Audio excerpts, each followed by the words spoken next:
바이든 미 대통령이 지금 중동을 순방 중입니다. 목적은 석유입니다.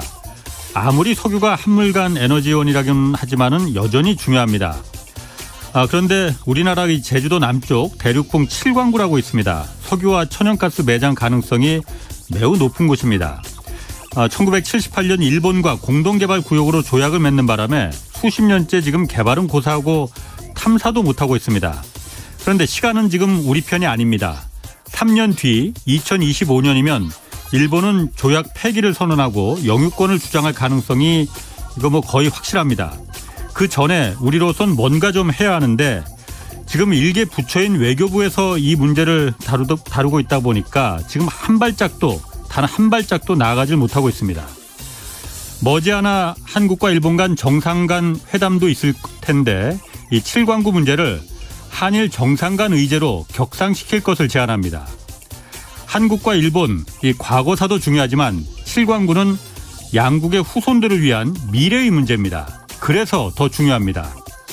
양국 정상이 직접 만나서 논의하고 담판 지을 것을 다시 한번 제안합니다.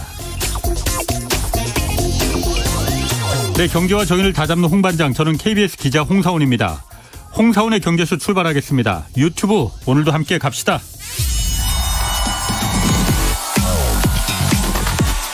대한민국 경제 오디션 메가 경제스타 K. 여러분, 경제가 어려워서 힘드시죠? 그래서 준비했습니다. 대한민국 경제 오디션 메가 경제스타 K.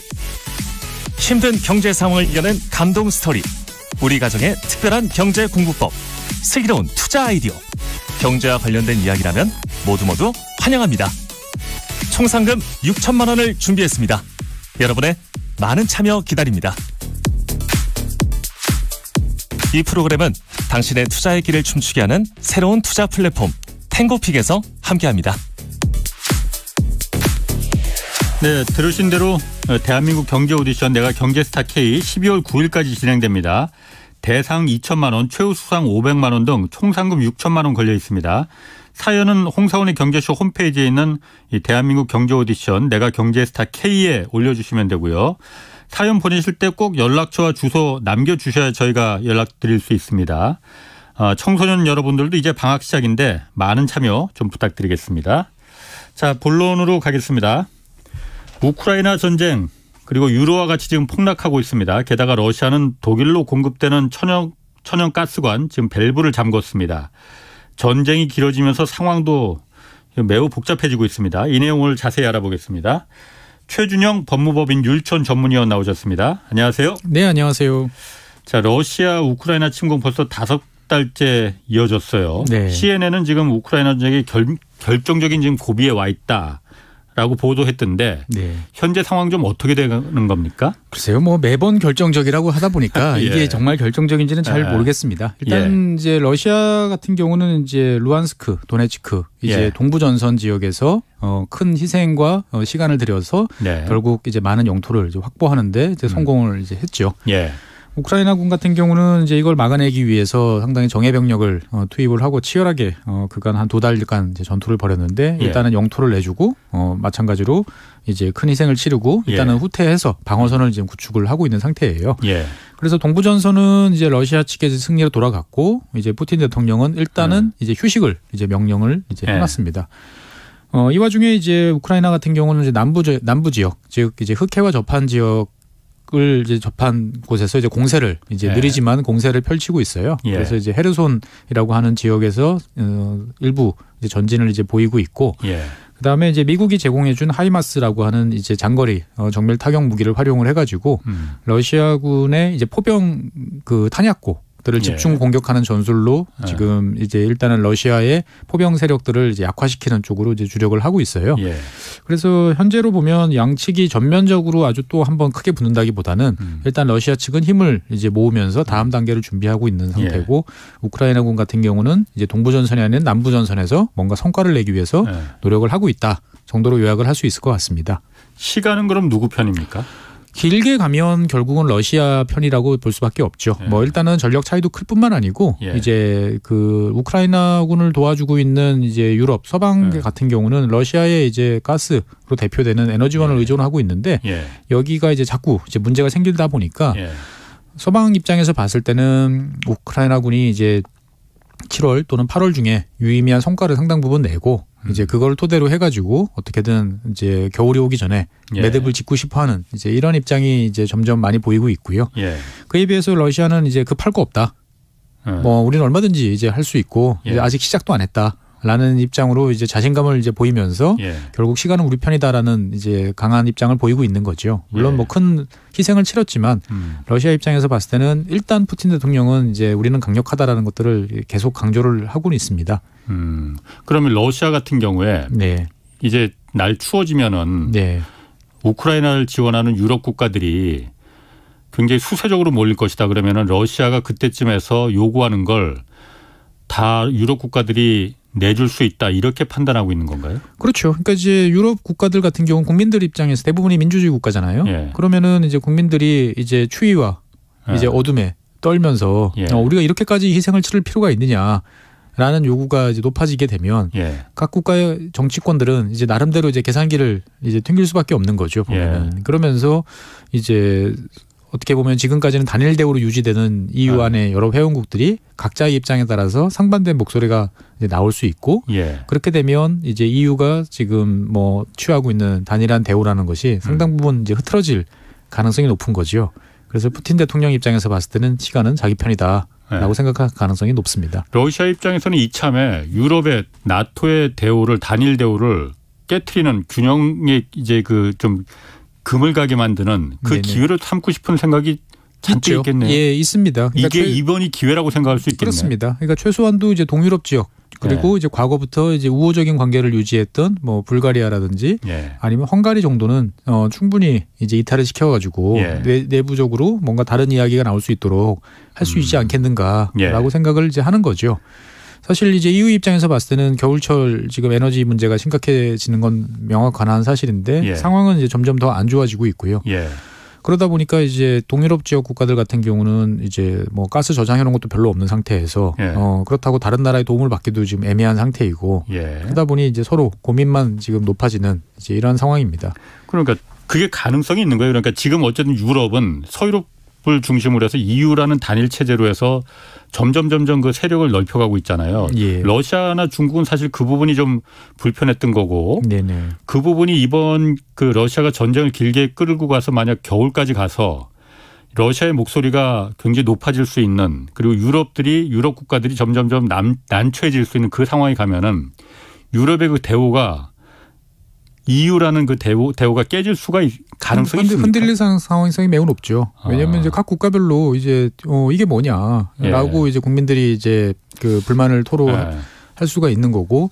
그리고 이제 그렇게 평소 같으면 이를테면 어려운 나라가 있으면 EU 예. 전체 또는 넉넉한 나라들이 좀 도와주면서 서로 같이 갈 수 있는데 지금은 유럽에서 가장 이제 경제적으로 부유한 독일 같은 경우가 자기 코가 석자인 상황으로 지금 내몰리고 있는 상태인 거죠. 예. 그러다 보니까 이제 과연 그러한 시스템이 잘 작동하겠는가라는 예. 이제 의구심들이 제기가 되고 있고 예.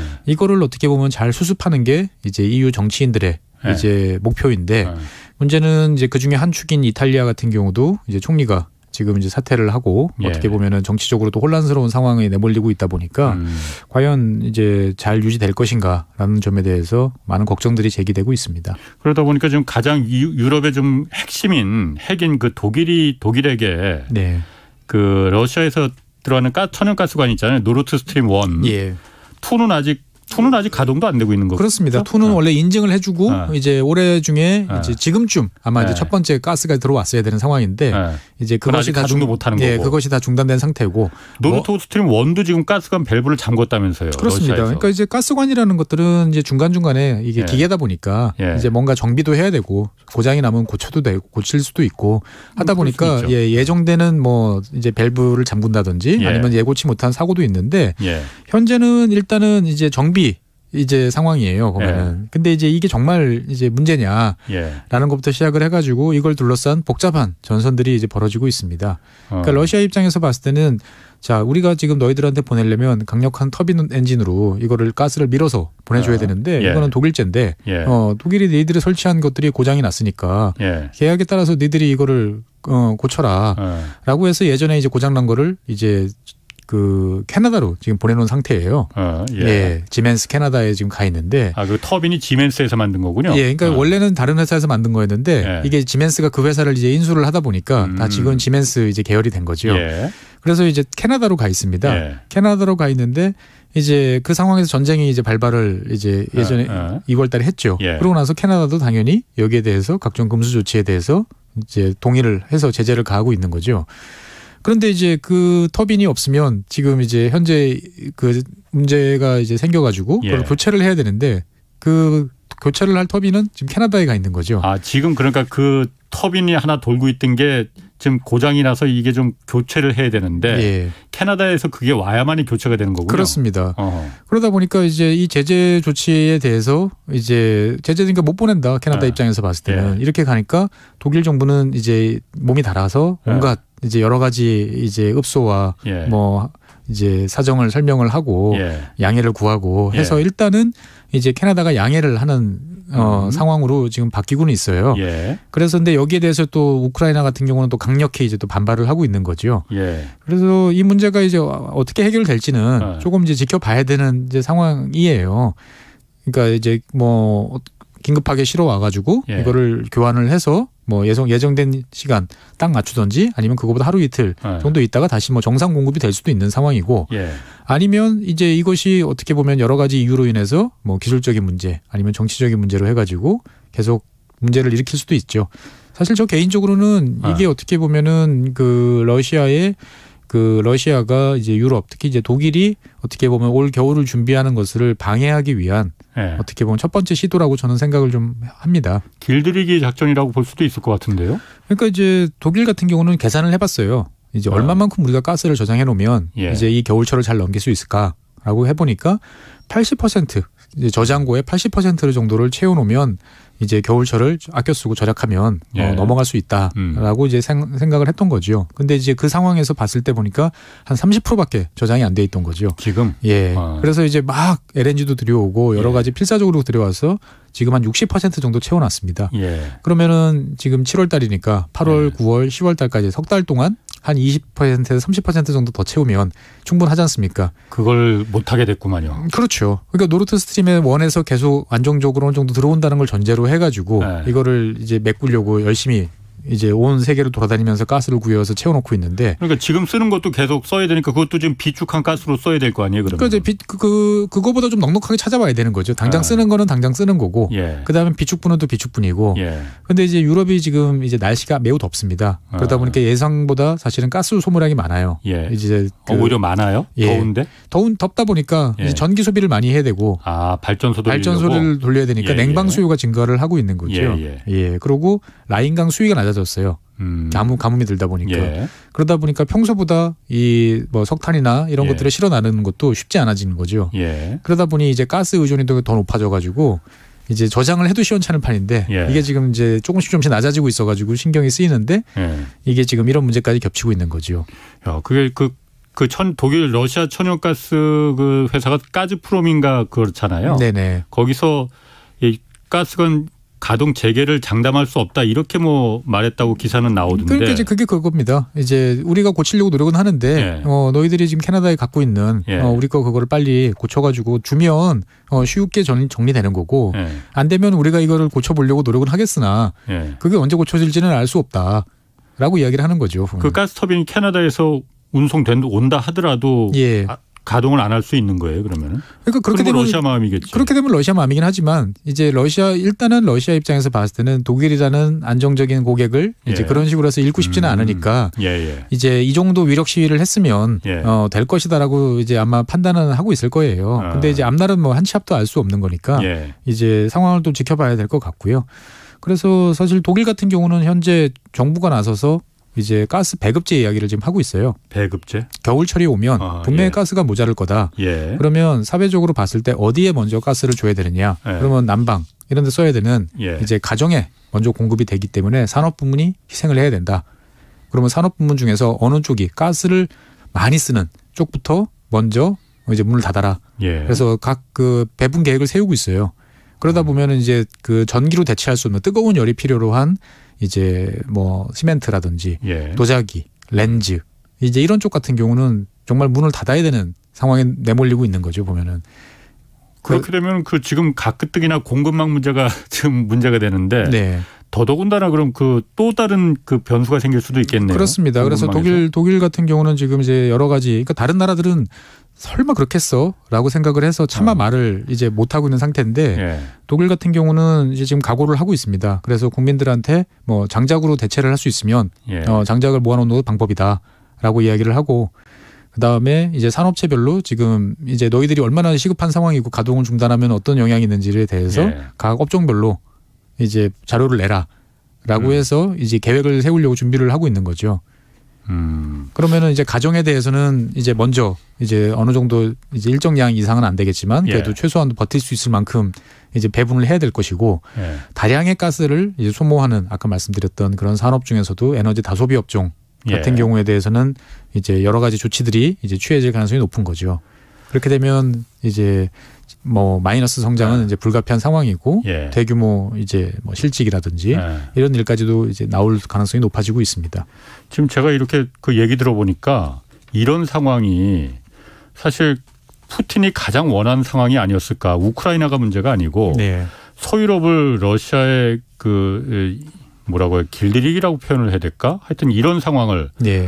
그 분열을 그 좀 유도하고 러시아의 몸값을 높이기 위한 푸틴이 딱 의도한 게 이런 거 아니었을까 그런 생각이 드네요. 어떻게 보면은 이제 그동안에 미국 정부가 일관되게 독일에 대해서 계속 경고하던 것이 이 상황이었어요. 너무 러시아에 대해서 의존하지 마라. 예. 그렇게 가면 문제가 생긴다라고 사실 미국이 경고했던 이유가 다 있었던 거거든요. 예. 근데 독일이 이제 무시하고 이제 계속 이제 달려갔던 이제 그런 상황인 거죠. 그래서 그 어떻게 보면 이 러시아 같은 경우는 러시아 전체에서 이제 에너지를 많이 파는 국가잖아요. 예. 그런데 석유 같은 경우는 석유가 사실 더 많이 판매하고 있어요. 그래서 석유 같은 경우는 러시아 전체 GDP 대비하면은 석유 팔아서 얻는 소득이 한 10% 예. 정도 됩니다. 근데 그에 비해서 가스 같은 경우는 상대적으로 적어요. 한 2% 정도 됩니다. 그렇게밖에 안 돼요? 예, 전체적으로 봤을 때 보면은. 그러니까 이제 원체 이제 그 볼륨이 꽤 되니까 예. 그리고 이제 알짜 소득이니까 이제 좋은 건데. 예. 그러다 보니까 이제 러시아 입장에서 봤을 때는 냉정하게 보면 그런 거죠. 자, 10%는 너무 치명적인 거죠. 10%를 많이 날린다. 예. 그렇기 때문에 러시아가 이제 그 석유 금수에 대해서는 막 여러 가지 필사적으로 하지만 가스에 대해서는 어떻게 보면 러시아 입장에서 봤을 때는 2%를 내주고 상대를 완전히 흔들어 내볼 수 있다면 그 정도는 그러네. 각오할 수도 있다. 그러네. 라고 예. 갈 수도 있는 거죠. 이제 예. 보면은. 예. 그렇게 되면 이제 우리가 당초 생각했던 것보다 이제 누가 더 아프지? 라고 생각을 해보면 이제 아픈 쪽이 명확하게 이제 지금 드러나고 있는 거죠. 이게 푸틴에게야말로 그 원래 의도 아니었나 그 생각이 이제 와서 보면은 딱 드네요. 그러니까 이제 뭐 이 정도까지 상황을 감안했으는 않았을 것 같아요. 않았겠죠. 예상하지는 않았을 텐데 왜냐하면 이제 푸틴 입장에서 봤을 때도 이렇게 돼서 만약에 독일이 정말 독일을 중심으로 한 유럽이 2, 3년 빡시게 고생을 하고 그 다음에 이제 이탈을 한다. 그럼 흔들릴 에너지로부터. 수밖에 없죠. 그러니까 러시아의 에너지 공급 의존도를 확 낮추고 한 2, 3년 동안 고생을 해가지고 다른 경로로 가기 시작을 하면 사실은 이제 러시아는 그 대형 고객을 이제 잃는 거예요. 예.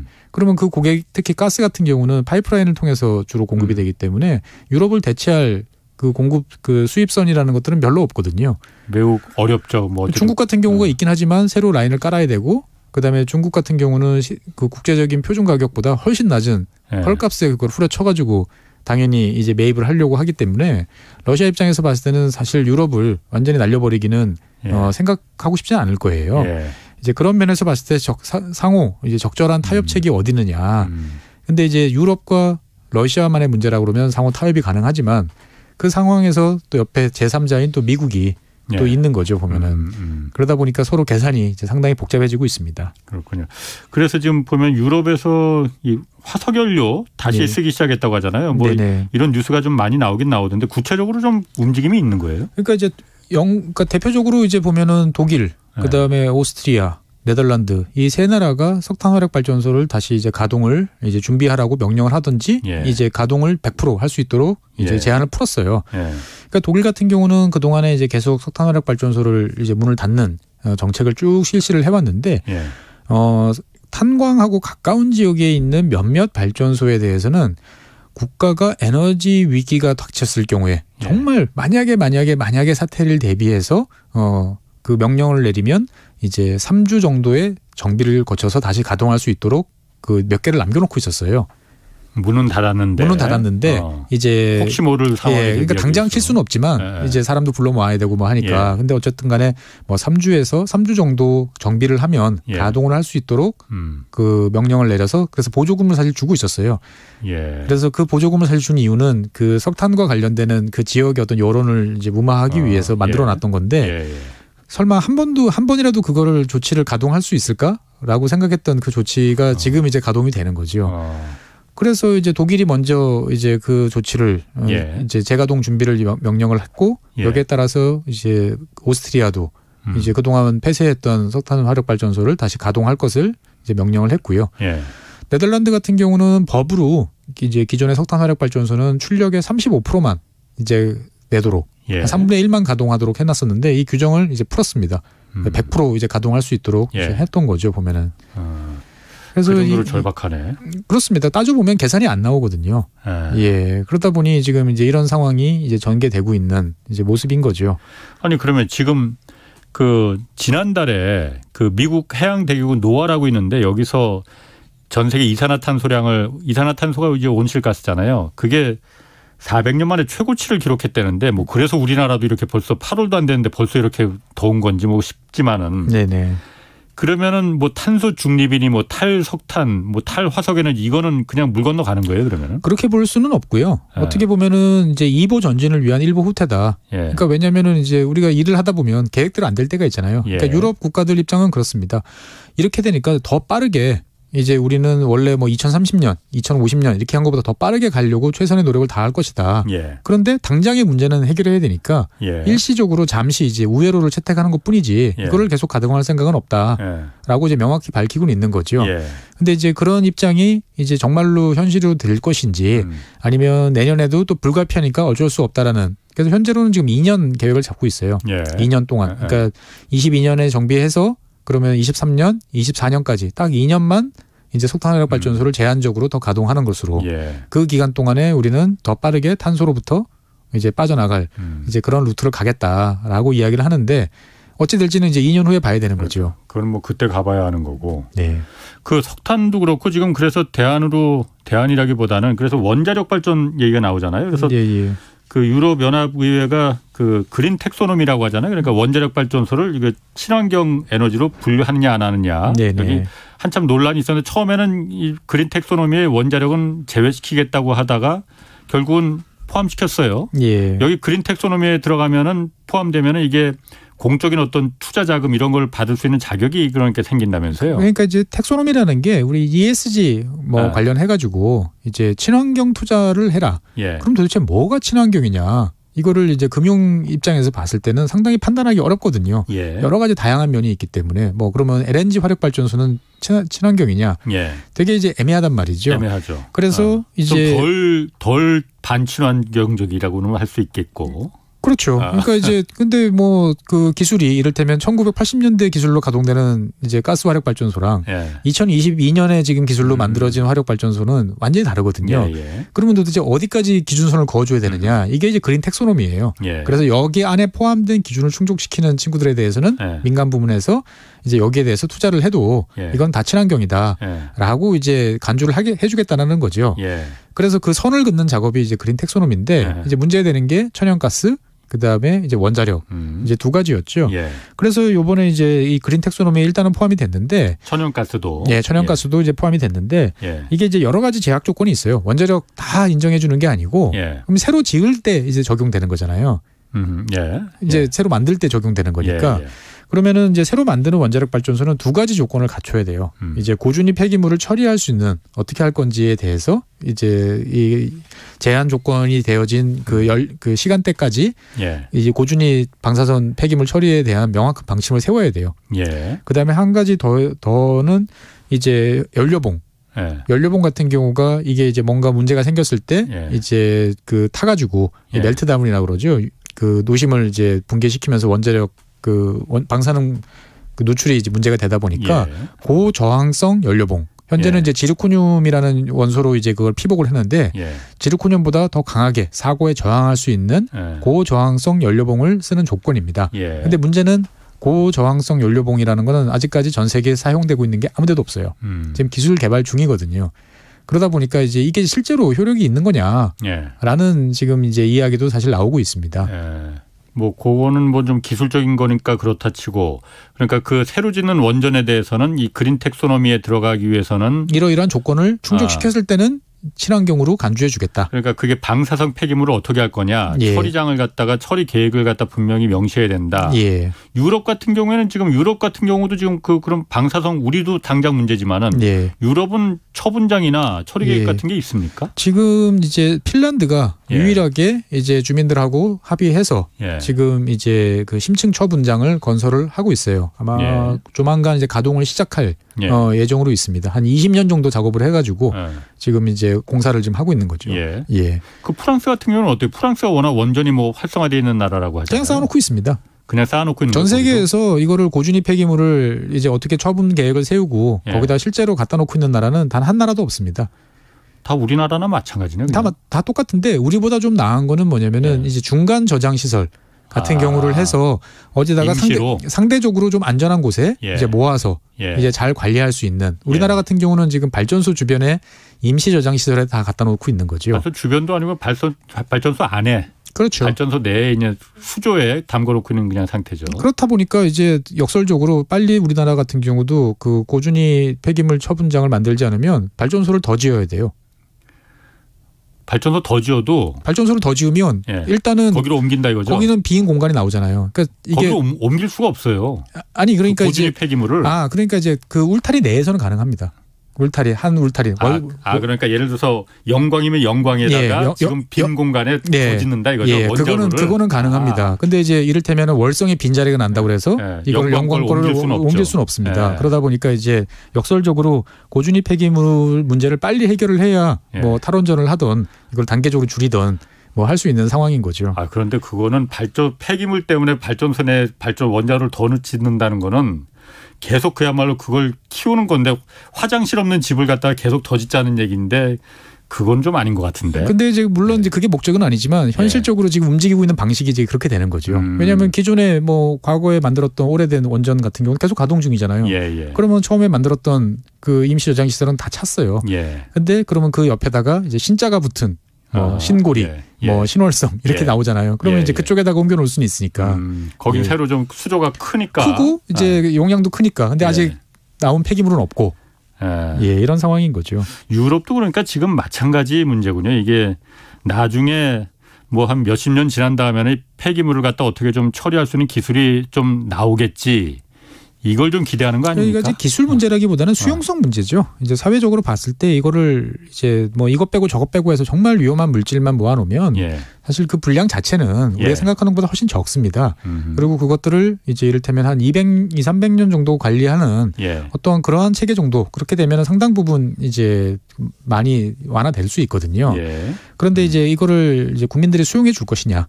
그 해당 지역이라든지 그 운반 경로라든지 어떤 사회적 수용의 문제라는 어떤 거기에 지금 걸려 있는 거고 기술적으로 이제 여기에 대한 이제 불안들이 있기 때문에 이제 다 망설이고 있는 이제 상태인데 어떻게 이제 이것이 바뀔지는 좀 더 지켜봐야 되는 거죠.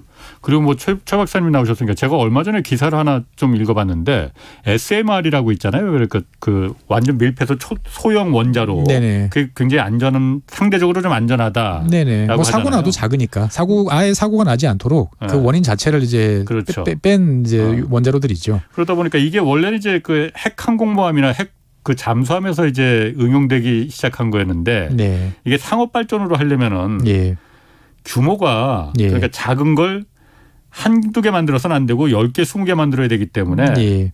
그 위험성이 예. 그 경제성을 확보하기 위해서는 위험성을 역시 마찬가지다 이런 얘기도 있더라고요. 예, 그런 이야기도 있죠. 경제성 문제를 하려면 키워져야 되는데 여러 개 만들어야 되니까. 커지면 그게 SMR이냐. 그렇죠. 사실 맞습니다. 예. 그래서 원래 SMR은 이걸 가지고 모든 문제를 대체하자는 게 아니에요. 그러니까 전력이 많이 필요한데 예. 주변 지역에서 어디 갖고 오기가 애매한 지역들 예. 그런 지역들에 이제 이것들을 설치를 해서 독자적인 이제 그 빈틈을 메꿔주는 어떠한 그러한 작업을 하자.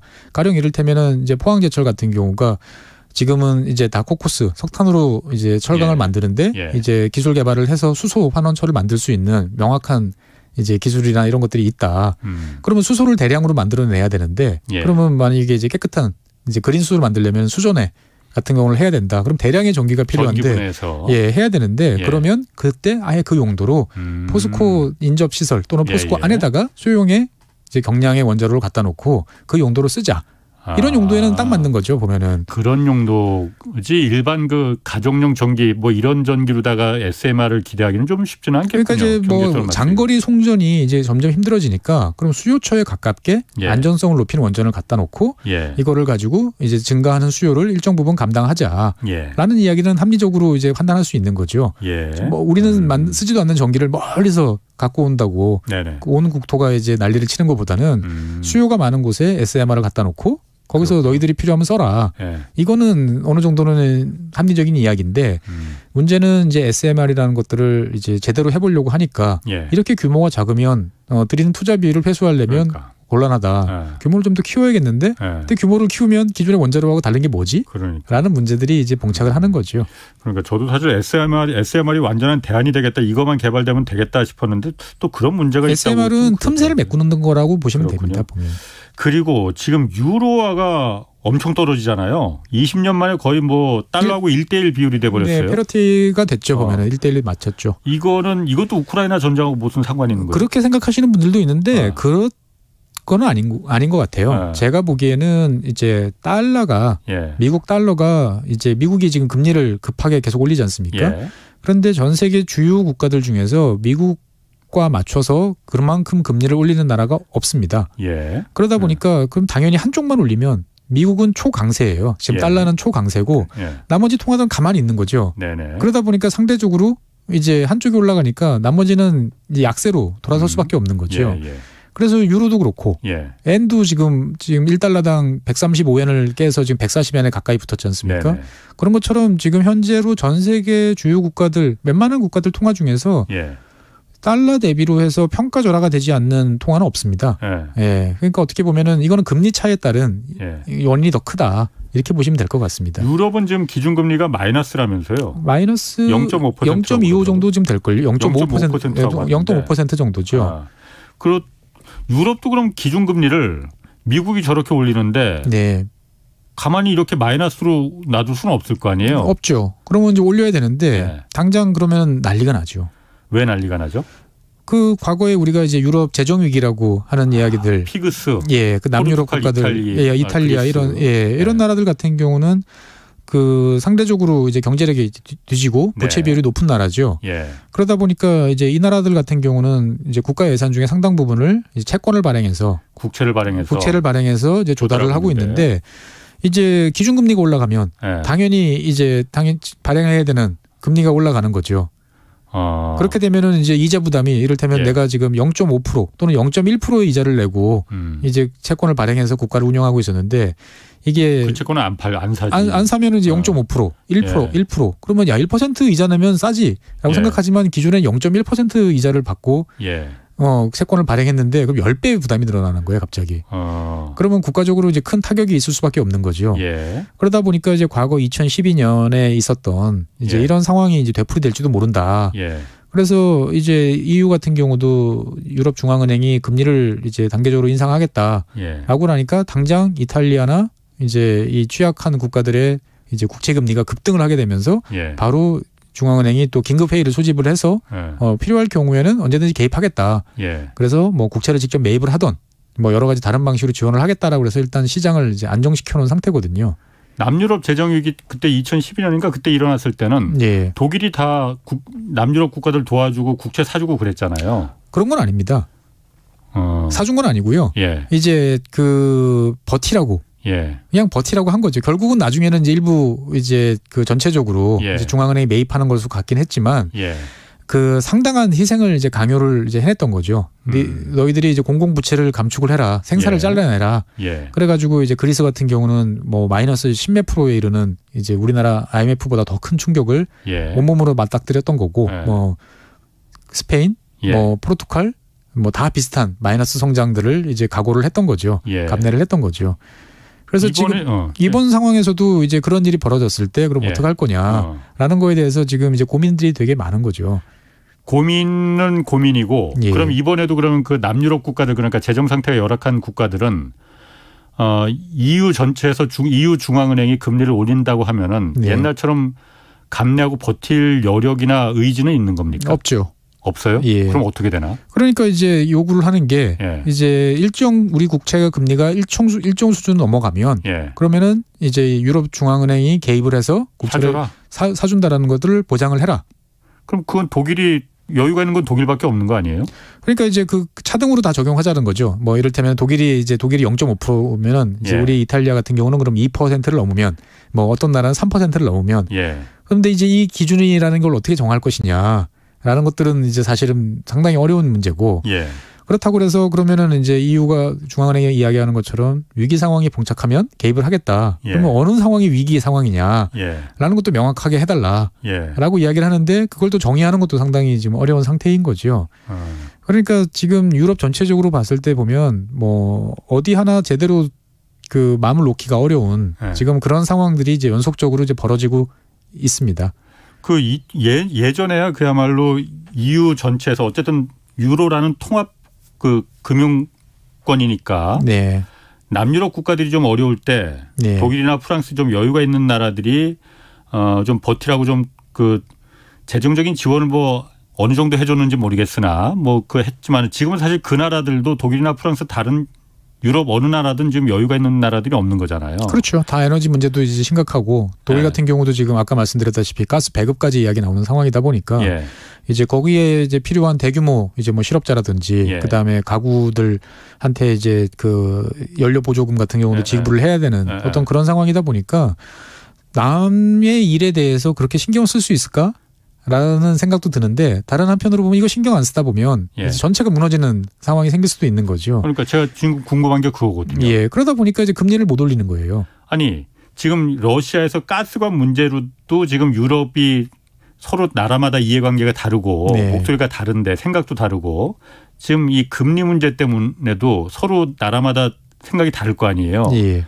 그럼 유로존이 깨질 수도 있는 거 아닙니까? 그러니까 이제 항상 유럽은 위기를 겪을 때마다 이제 예. 깨지는 거 아니야?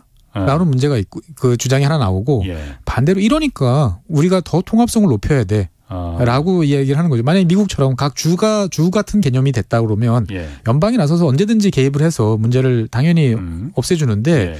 지금 애매한 상태다 보니까 자꾸 이런 문제가 반복되는 거 아니냐. 예. 그러니까 이러니까 더 강하게 이제 공동체로 구성을 가야 된다. 예. 어느 방향이 이제 그 유럽 내부에서 지지를 받을지는 사실 알 수는 없습니다. 네. 그래서 이것들은 또 하나의 이제 흐름이 되는 거죠. 이런 위기 상황을 겪으면서 이제 과거의 그 공동의 번영에 대한 어떤 꿈은 사라지고 각자 도생의 길로 갈 건지 아니면 그렇게 가서는 우리가 결국 아무것도 안 된다. 이 하나로 모여 있는 틀을 더 강화를 해야 되고 어떤 강력한 중앙의 통제를 이제 하는 체제로 가야 된다. 이렇게 갈 수도 있는 거고요. 사실 두 가지 가능성은 다 있다고 보여집니다. 그 최 박사님이 생각하시는 어떻습니까? 그러니까 어쨌든 유럽이 여러 나라들이 EU라는 나라가 네. 그 피부 색깔도 좀 다르고 언어도 다르고 핏줄도 다 다른 나라들이잖아요. 네네. 그런데 같은 화폐로다가 지금 묶여 있는 거잖아요. 예. 이게 바람직한 겁니까? 그게 이제 그 2012년 이제 EU 재정 위기 때 그렇죠. 많이 그때 등장을 많이 했었죠. 예. 사실은 이제 그 체급이 되는 나라들끼리 예. 모였어야 되는데 아하. 이제 그렇지 않은 나라들까지 이 정치적인 목적으로 해가지고 이제 가면서 예. 여러 가지 문제가 생겼다는 이야기가 10년 전에 이제 나왔던 거죠. 네네. 보면은 다시 아마 또 비슷한 이야기가 나올 것 같은데 그렇겠네요. 그때는 그래도 어떻게 보면은 중심을 잡는 나라들이 명확하게 있었고 거기에 대한 이제 자신감들이 있었는데 예. 지금은 그렇지는 못할 가능성들이 꽤 있어 보여요. 예. 예. 그래서 어떻게 될지는 또 지켜봐야 될 것 같습니다. 알겠습니다. 그리고 지금 바이든 미 대통령이 중동 순방길에 올랐어요. 그 목적은 뭐 뻔하잖아요. 사우디아라비아나 뭐 이런 중동 산유국들 석유 좀 더 생산해라. 네. 지금 죽겠다 이거잖아요. 네. 성과 그 가능성이 어느 정도 있습니까? 실제로 이제 그 일단은 뭐 사우디아라비아 같은 경우가 그 상당히 이제 부정적인 이야기들을 많이 하는데 예. 냉정하게 보면 사우디아라비아하고 아랍에미레이트 정도가 유일하게 이제 생산 여력이 좀 있는 나라들인데 예. 거의 풀 캐파로 지금 생산을 하고 있어요. 지금? 예, 나름대로는 조금 더 여력이 있는데 예. 그걸 가지고 이제 그 물량 자체를 가지고 예. 뭐 시장을 안정시킬 수는 예. 사실은 없을 것 같아요. 제 느낌에는. 예. 근데 단지 이제 기대하는 거는 이제 적극적으로 이제 협조를 하고 예. 어떻게 보면은 상황에 대해서 서로가 이제 같이 가는 모습을 보이면 예. 이제 심리적으로 이제 안정이 되는 거죠. 사실 뭐 어제까지 이를테면 뭐 1배럴이 필요한 사람이 지금 당장 3배럴을 필요로 하는 건 아니잖아요. 예. 더 오를지도 모르겠다라는 투기적 수요까지 지금 겹치면서 예. 지금 이렇게 돼 있는데 예. 마침 또 며칠 사이에 또 유가가 또 많이 또 하락을 했습니다. 예. 왜냐하면 경기가 안 좋아지니까 예. 예. 야 이거 계속 돈 묻어놨다가는 그렇죠. 큰일 나겠다 싶어서 빼는 상황인 거죠. 예. 그러다 보니까 어떻게 보면은 정말로 이제 오펙이 대규모로 증산을 해서 이 예. 문제를 해결하는 것보다는 정치적인 제스처, 그다음에 이제 같이 어떻게 보면 에너지 시장의 안정을 도모한다라는 예. 쪽에서 이제 협조하는 모습을 보여달라라는 예. 게 더 큰 목적이 아닐까. 저는 이제 그렇게 생각을 이제 하고 있습니다. 아, 그러니까 이미 풀로 생산하는 정도로 하는 거지 지금 더 쥐어짠다고 되게 마른 걸레 쥐어짜는 거나 마찬가지라 이거군요, 그러면. 그렇습니다. 그러니까 이제 뭐 오펙이 준 쿼터도 지금 오펙 회원국들이 다 못 채우는 경우들이 허다하거든요, 보면은. 그럼 석유가 좀 안 나와서 그런 거예요, 실제로? 그러니까 이제 그 석유 가동을 이제 했을 때 예. 그러면 이제 여기에 맞춰서 예. 이제 우리가 평소에 그 더 생산할 수 있도록 예. 여력을 갖다 놓고 투자를 해놓고 관리를 해야 되는데 이제 우리가 수도꼭지 트는 것처럼 그렇게 간단하지는 않습니다. 그럼 평소에 비용을 투자를 해놔야 돼요.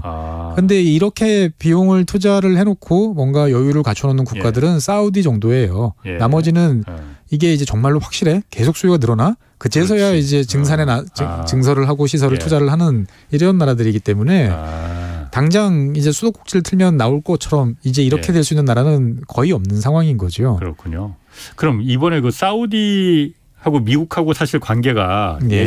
예전 같지 않잖아요. 예. 뭐 누가 먼저 이걸 갖다가 좀 그 잘못이 있느냐 이걸 뭐 따지기 전에 사우디하고 미국하고 관계가 좀 그 다시 예전처럼 좋아질 그 돌파구는 이번에 마련이 글쎄요, 뭐 그렇게 썩 한 방에 좋아질 것 같지는 않은데 예. 그 중동의 여러 모습들이 상당히 복잡다단합니다. 그러니까 이럴 때면은 예전 같으면 상상할 수 없게 예. 지금 사우디와 이스라엘이 아주 또 끈끈해지는 관계로 가고 있어요.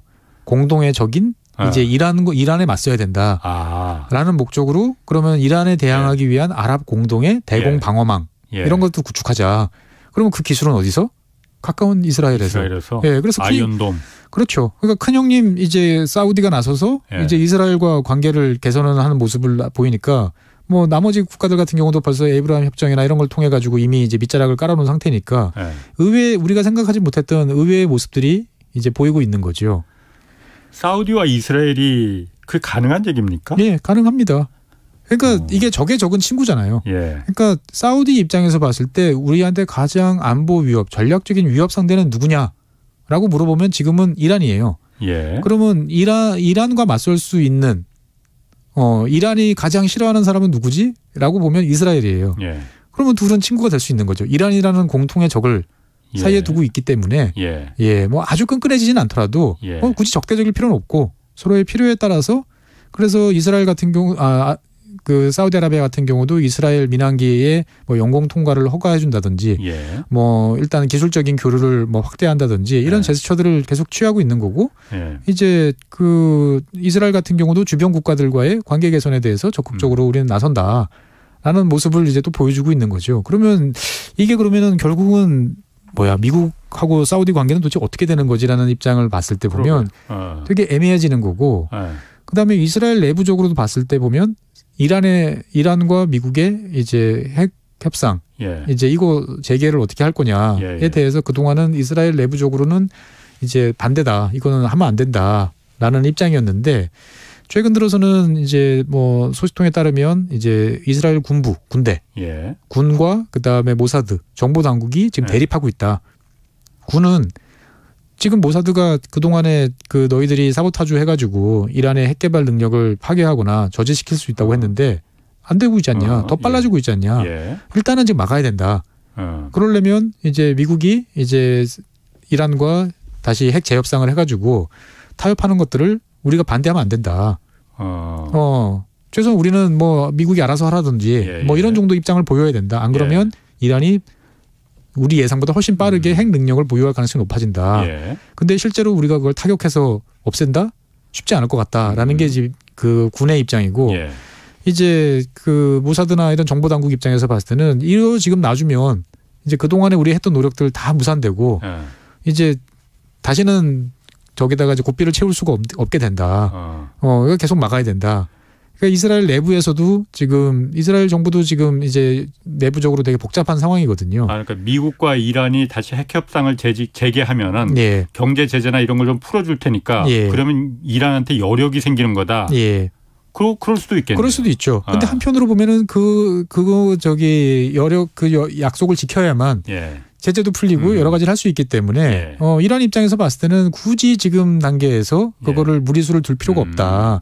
그러면 이스라엘 입장에서 봤을 때도 주변 국가들과의 어떤 협동 전선을 더 굳건히 하고 관련 타격력을 더 확보를 하고 여러 가지 우리도 시스템을 정비할 시간을 좀 벌 수 있지 않겠냐라는 거죠. 이쪽 이야기를 들어보면 이쪽 이야기가 맞고 저쪽 이야기들은 저쪽 이야기가 맞는 거죠. 뭐 그래서 이번에 그러니까 이스라엘하고 그 바이든 대통령이 그 협약을 체결한 게 이란의 핵무기를 허용하지 절대 않겠다. 이거는 일단은 뭐 약속을 해준 거네요. 일단은 최저선에서 합의를 했는데 그러면 이제 그렇다고 해서 이게 핵 협상을 하지 말라라는 건 아니잖아요. 보면은 지금은 아직 개발한 상태는 아니고 그 단계를 이제 마일스톤을 계속 밟아가는데 생각보다는 꽤 많이 온 상태거든요.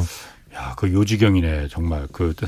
저는 사우디하고 이스라엘이 그렇게 아직 뭐 친구가 된 건 아니지만은 같이 공동의적인 이란에 대해서는 적이니까 같이 옆에 서서 어쩌다 보니 우리 옆에 같이 섰네라는 모습 정도는 보일 수 있는 거죠. 보면은 사우디아라비아 같은 경우에는 그 중국이 주도하는 그 브릭스 거기 지금 가입하겠다고 뭐 물론 그게 사실인지 아닌지 모르겠지만은 러시아 쪽에서 그렇게 발표를 했다고 해요. 그러니까 이제 사우디 입장에서 봤을 때는 자국의 전략적 위치를 이제 200% 활용하고 싶고 인정받고 싶은 거죠. 몸값 높이기 위해서. 더 이상 우리는 이제 미국의 이제 어떤 말을 잘 듣는 그러한 존재가 아니고 명확히 이슬람의 성질을 지키는 수호자이며 그다음에 석유 산업을 이끄는 최고의 존재이며 중동 그 순위파의 맹주로서 우리의 역할과 공간을 명확히 하겠다라는 입장을 밝히는 거고 여기에 대해서 미국이 인정해 달라라는 거죠. 보면은. 그럼 몸값을 높이는 겁니까? 아니면 정말로 미국과 등질 생각이 있는 겁니까? 등질 생각은 제가 봤을 때는 없다고 보여져요. 근데 이제 몸값을 높이는 거고 그동안에 이제 바이든 대통령한테 이제 수모를 많이 당했죠. 체면이 많이 깎였다라고 생각을 했기 때문에 거기에 대해서는 상응하는 만큼 우리는 되돌려 주겠다. 되돌려 주겠다. 또 푸틴 같은 경우에 러시아 푸틴 같은 경우에 그래서 이란 쪽으로 지금 그 방문한다고 해요. 19일 날 방문한다고 그러던데. 맞습니다. 테헤란을. 이것도 그럼 역시 이게 점점 미국 등 서방 세계와 중국, 러시아가 완전히 갈리는 여기서 중동에서도 이 판이 깔아지네요. 그러니까 이제 지정학적으로 보면 최악의 이제 그림이 뭐냐면은 이제 러시아, 중국, 중앙아시아, 이란 이게 연합하는 유라시아 연합이에요. 그러면은 흔히 말하는 이제 세계 섬이라고 하는 그 세계 가장 핵심적인 대륙인 유라시아 대륙의 대부분의 공간이 이제 어떻게 보면 단일한 세력권으로 묶이게 되는 거죠. 그러면은 이제 미국이나 영국 같은 이제 해양 세력 같은 경우는 철저하게 배제되는 거거든요. 그러면은 이제 이 대륙 내부의 어떤 그 유대나 이런 걸 통해 가지고 상당한 이제 파워를 가지게 되면 해양 세력이 그동안 이 대륙 세력의 어떤 분열이라든지 상호 다툼을 통해 가지고 상당히 패권을 유지해 왔는데 그 구도 자체가 이제 붕괴할 수도 있는 거죠. 보면은. 그러니까 이거 같은 경우는 사실 뭐 20세기 초반에 어떤 그 사상가들의 머릿속에서나 가능하던 그림이었는데 의외로 지금 현실화되고 있는 이제 그림인 거지요. 그러다 보니까 이제 뭐 키신저라든지 이런 사람들 같은 경우 보면은 우리의 타겟은 중국이지 뭐 러시아가 아니지 않냐. 그러니까 어떻게든 중국과 러시아를 이제 묶어놓기 그 떼어놓기 위해서 뭔가 결정을 내려야 된다라고 이야기를 이제 하고 있는데 이제 현실은 그거와 반대로 돌아가다 보니까 쉽지 않네요. 예, 답답해지는 거죠. 오늘 아주 재밌었습니다. 최준영 법무법인 율전 전문위원이었습니다. 고맙습니다. 네, 감사합니다. 내일 오전 11시 유튜브로 경제쇼 플러스 업로드됩니다. 이번 주에는 증시 암흑기에 이 투자의 마음가짐 자세히 좀 살펴보겠습니다.